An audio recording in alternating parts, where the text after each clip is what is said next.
Can you tell me what work has gone on since Canada to potentially put you in a better position this weekend? A lot.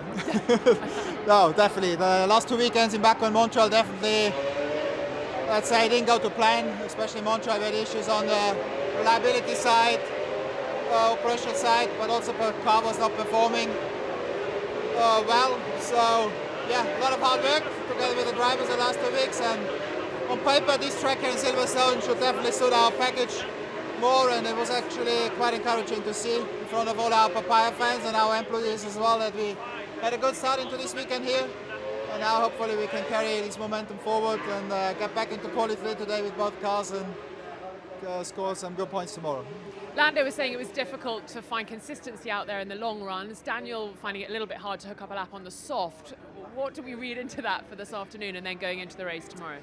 Yeah, I think also Daniel felt quite comfortable with the car yesterday when he did the run on the hards. As he said, on the soft tires he was struggling a bit more.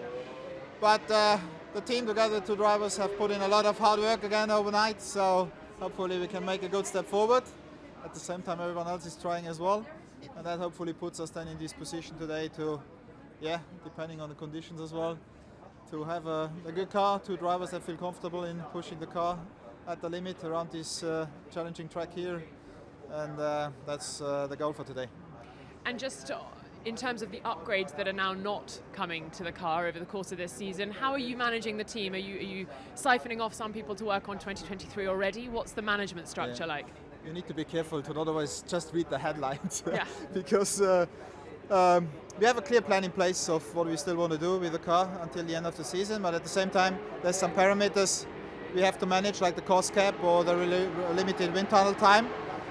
So you need to make some conscious decisions when you actually put parts into reality. That's the process we are in at the moment, and at the same time, I guess with us being in P4 at the moment in Constructors' Championship, which is a good position to be in after the difficult start of the season, I still think we have a package which can be quite competitive and where we can still find more performance, and that's what we are focusing right now.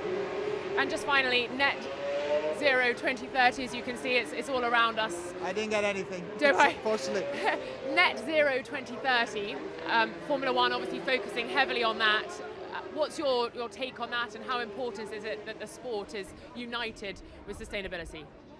I didn't get the initial Don't worry.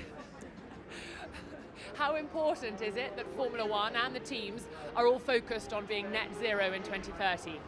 Well, it's obviously very important. Also for us at McLaren, it's one of the key strategic areas we are working on as a team, not just because it's the right thing in order to, let's say, do our bit using a platform of Formula One to improve, let's say, the world we are living in, but in the end it will also help us to become an even better team.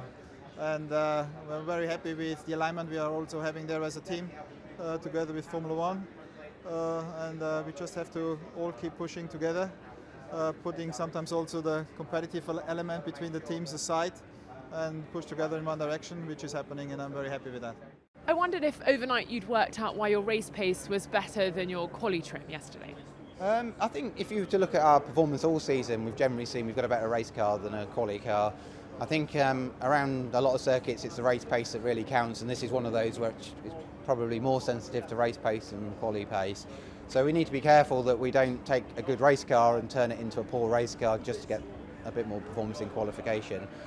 But I think that's an ongoing area that we're investigating, trying to understand, trying to work out what's the sort of the best compromise is.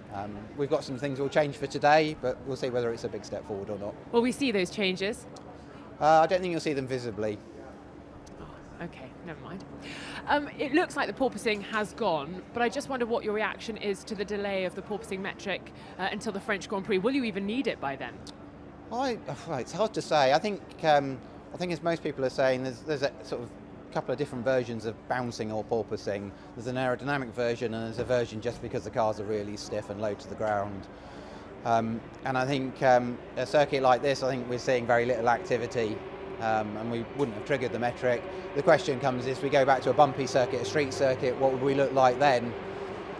I think as well, if you look at that TD, there's other aspects to it than just the bouncing metric. There's also the floor stiffness changes, and we're interested to see what that does.